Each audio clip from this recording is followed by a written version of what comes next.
Сәлем достар, бүгінгі түс жору шығарылымында түсіңізде алма көрсеңіз қалай жорылады?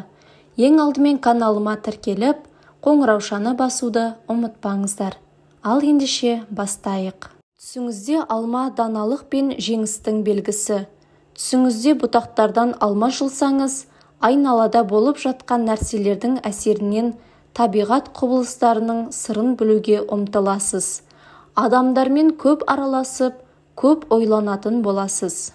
Алманы жеу сізден жасы үлкен адаммен танысқаннан кейін ақылыңыз ұлғаяды. Ол өзі білгенін, көп затын сізге үйрететін болады. Құрттаған алманы көрсеңіз, жалған ақпарат аласыз.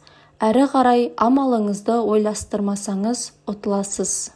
Алманы тілімдерге бөлсеңіз, алдамшы пікірде болып, артынан ауыр зардаптарға жолығасыз.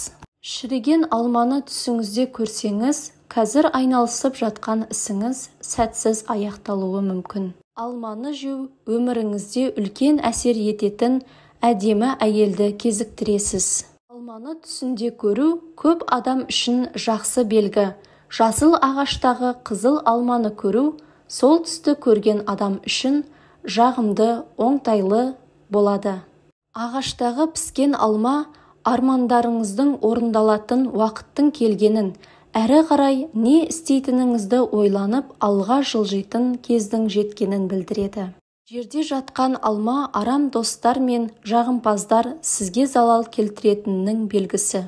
Шіріген алма нәтижесіз еңбек.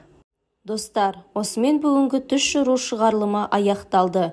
Видео ұнаса лайк басып, каналыма тіркелуді ұмытпаңыздар. Келесі кездескенше сау болыңыздар.